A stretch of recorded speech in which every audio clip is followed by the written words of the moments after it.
मथुरा में एक व्यक्ति रहते थे, उनका नाम था जगन्नाथ दास। उनकी पत्नी का नाम था किशोरी। बहुत ध्यान से सुनिएगा। उनकी पत्नी किशोरी का, वो किशोरी से बहुत प्रेम करते थे। अपनी पत्नी के प्रति इतना प्रेम था, इतना प्रेम था कि दिन रात उसी को देखने के लिए बहाने ढूंढते रहते थे। जहां काम करते थे बार बार वहां से भागते थे। भूख लगी है तो घर चले जाते थे कि मैं अपनी पत्नी को देख लूंगा। फिर लौट के आते, बोलते अरे पानी तो छोड़े ही आया, पानी घर पर लेने जाते थे, फिर पत्नी को देख लेते थे। अरे मैं अपनी औषधि लेना तो भूल ही गया, तो औषधि लेने फिर जाते, फिर पत्नी को। घर में दिन में कम से कम 20 बार आते, केवल अपनी पत्नी को देख। इतना प्रेम करते थे। बहुत ध्यान से सुनिएगा।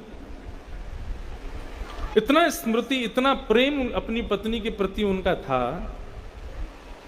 एक दिन भोजन पाकर के अपनी पत्नी को निहार करके जब गए, बहाना ढूंढ रहे थे कैसे जाऊं वापस, कैसे जाऊं वापस।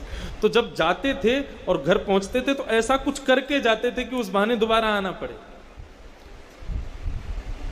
तो जबरदस्ती भोजन करते हुए अपनी दुकान की चाबी वहीं छोड़ गए। बोले ताकि इसको लेने दोबारा तो भी आऊंगा, फिर देख लूंगा। चले गए दुकान, लौट करके पहुंचे तो साथ में जो दुकान में और काम करते सेठ जी चाबी, बोले अरे वो तो घर ही रह गई। फिर लौट के गए। घर लौट करके गए तो देखा उनकी पत्नी अचेत अवस्था में पृथ्वी पर गिरी पड़ी है। जैसे ही उन्होंने देखा,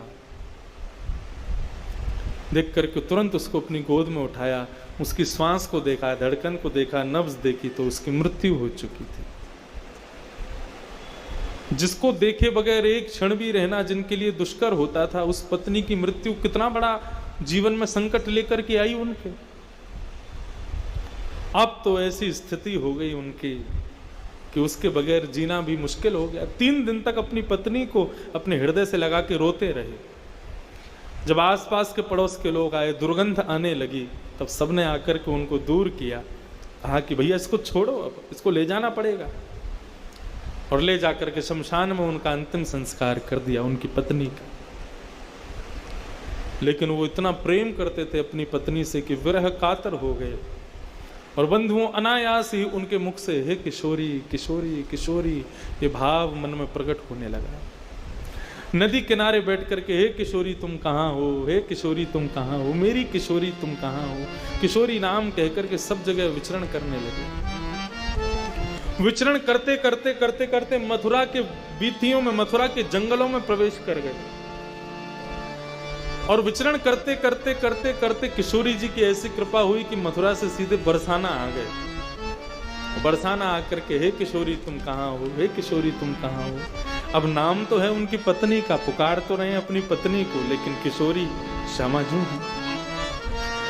बरसाना में जाकर के किसी कन्या को भी यदि आपने राधा नाम से पुकारा ना तो किशोरी जी आएंगी। क्योंकि बरसाना में किशोरी, राधा, श्यामा ये किसी साधारण कन्या का नाम है ही नहीं। इस बरसाना ब्रजधाम वृंदावन में तो किशोरी श्यामा जू।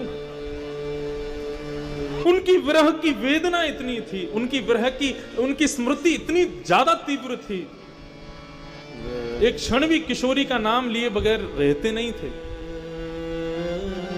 हे किशोरी, हे किशोरी, हाँ किशोरी, हाँ किशोरी। किशोरी किशोरी करते करते विरह कातर हो गए।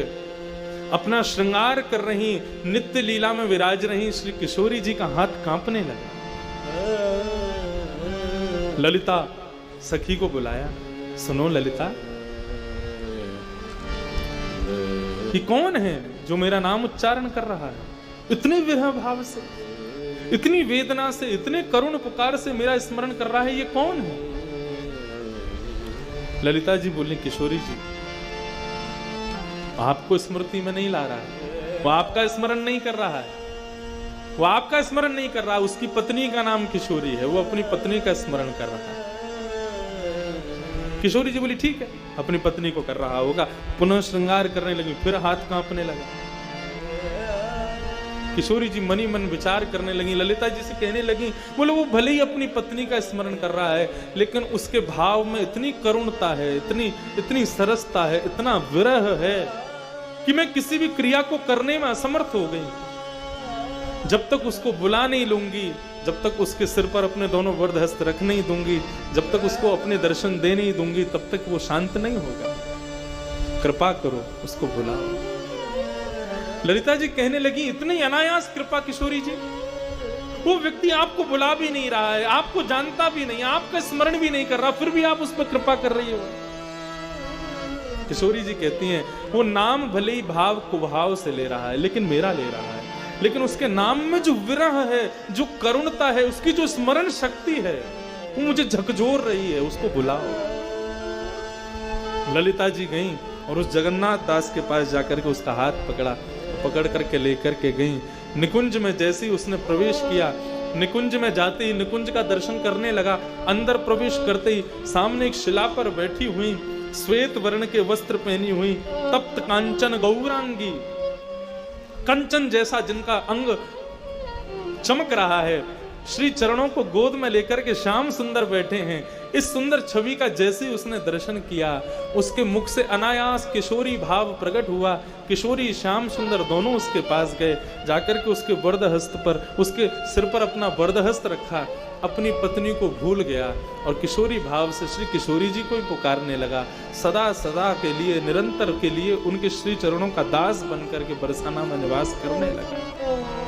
किशोरी जी ने कृपा कर दी। कितनी बड़ी कृपालु हैं किशोरी जी। स्मरण भक्ति में इतनी शक्ति है, यदि आप स्मरण के भाव से अपने किसी प्रेमी को पुकार रहे हो और उसका नाम यदि भगवान का नाम है, वो भले ही ना आवे, क्योंकि हम संसार के लोग पत्थर हृदय वाले हैं, लेकिन उस स्मरण भाव से ठाकुर जी जरूर प्रकट हो जाएंगे, ठाकुर जी जरूर प्रसन्न हो जाएंगे।